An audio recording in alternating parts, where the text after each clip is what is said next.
What's up, y'all? It's me, Erica. We are down here to talk about Real Housewives of Salt Lake City. But I don't know if we're gonna start the video yet because I'm driving and I have my notes, but I can't read my notes. I mean, I don't have a lot of notes.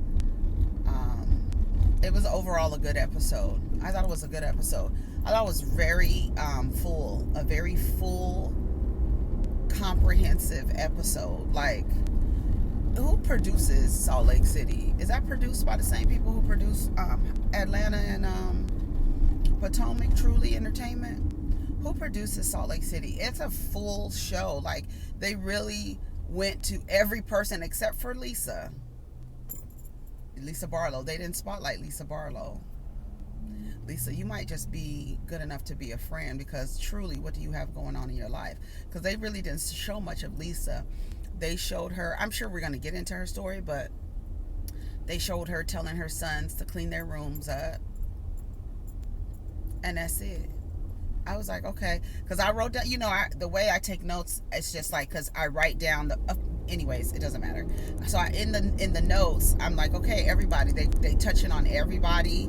They have one group friend, or no, two group friend scenes, right? With Whitney and Heather.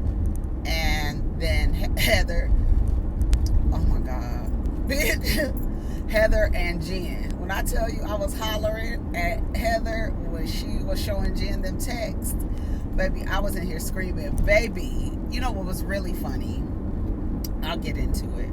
But anyway, so I thought overall it was a good episode. I did. I thought it was a good episode, and I watched it this morning, and I was able to take notes. I find Jen Shah, like, I'm like, okay,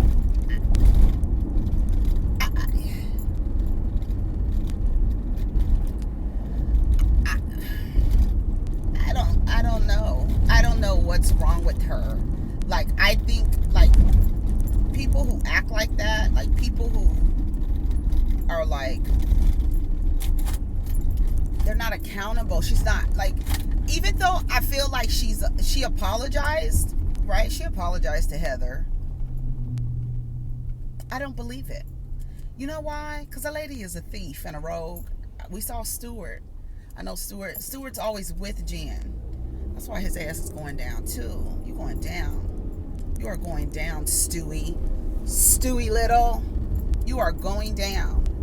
Y'all, is Michael J. Fox still alive? I said Stuart Little, made me think of Michael J. Fox.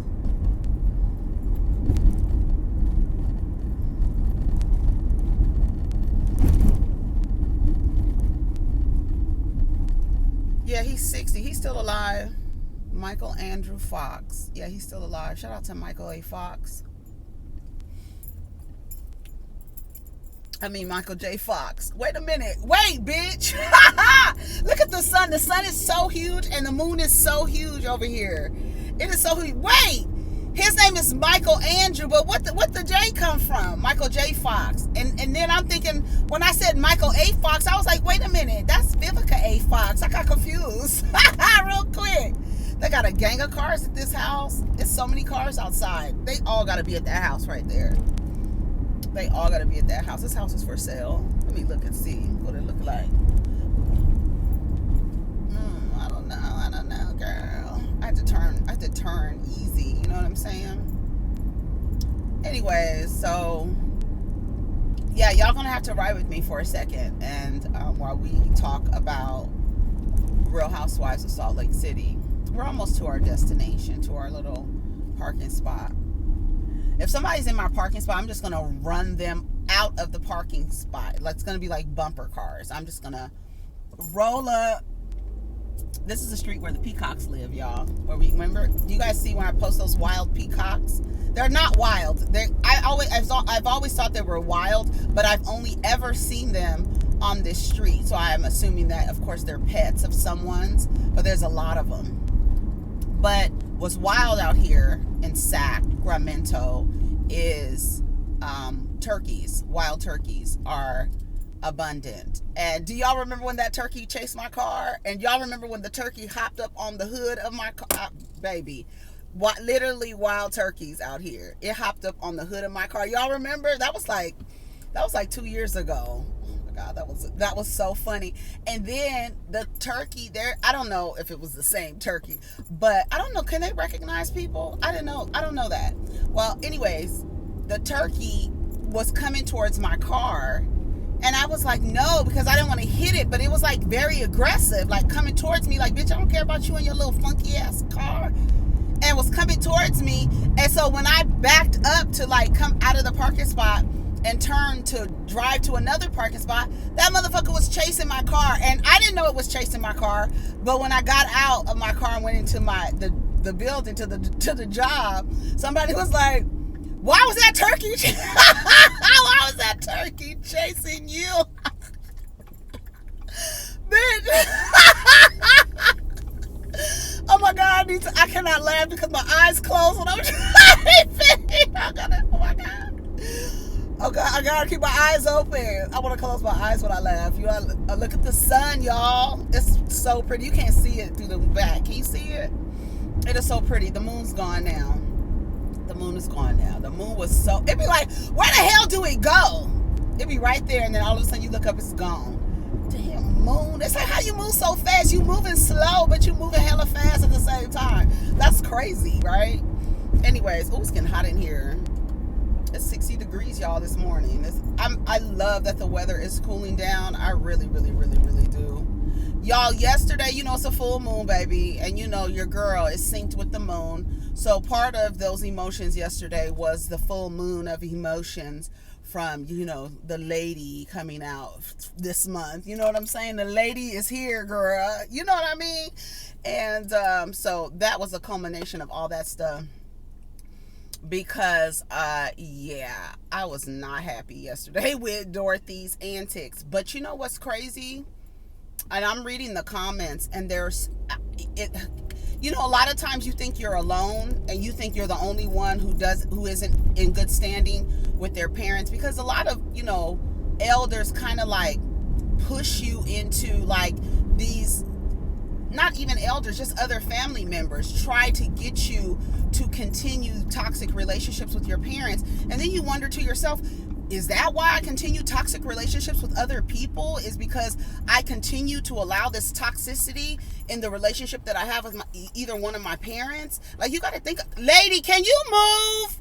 Girl! Yeah, you see somebody behind you, homeboy? It's a homeboy. Come on. Caesar, let's go. He gonna park in my space too. Then we really gonna have a fucking problem. Okay. I'm not about to park right here. Okay, I'm gonna park right here. Somebody is next to my parking space. So, but I'm not. Oh, almost dropped my phone. Come on, Thigh. You better catch your phone, Thigh. Wait a minute. I gotta park. Okay, I got the phone with my Thigh. Okay. Anyways, yeah. So I'm thinking to myself. I'm thinking a lot of the times I used to think that I was by myself, and I felt bad. A lot of the times I went through like this constant cycle of like toxicity with both of my parents at different times throughout my life, where especially with my mom, where I always was like, okay, we'll start talking again, and like she'll do something that I feel like my boundaries were violated, right? And you weren't raised to feel like you can say, hey, I don't like what's happening right now. I don't like how you're treating me. I don't like, there was no space. You had to have no boundaries. With a lot of like families, it's like they don't want you to have boundaries, and then you take those no boundary, people pleasing, always making sure you're good, and then these people do things to hurt you and cross boundaries, and then you turn around and you forgive them. And then it's like, you forgive them, but do you really forgive them, or are you just going back to the parent because somebody has told you, that's just your dad, that's just your mom, that's just how they are. Well, how they are is not okay, and they should not be allowed to treat anyone the way that they do. But then you go through this this process, and then you get the parent may apologize, but there's no change, absolutely no change behavior. Why? Because they really don't think that what they've done was wrong. So why, if I don't think what I did was wrong, would I change my behavior? I'm going to continue it. And guess what? You have been trained, right? Raised to accept it.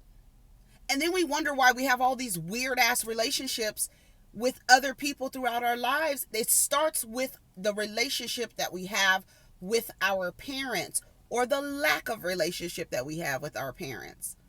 And that's just what it is. So when I see a mother talking to other people about her daughter's situation, and these other people use it for fodder, use it for jokes, use it for weapons, I have a huge problem with that. And that's the problem that I used to have with Candace when she first came on. It's like, girl, you are going to have to draw boundaries with your mother, because when I see them, I feel like I'm looking at my mother and I. And it doesn't help that Dorothy kind of has the same like vibe as my mom. And it's just like, girl, like that. And I'm sure that as Candace was growing up, it was always Candace is this and Candace is that, because Candace and the other sister look like they got mouths on them. Like we clearly know that they got mouths on them. But that other one, the younger sister, I don't think she puts up with Dorothy's shit as much as Candace did or does. I don't think so.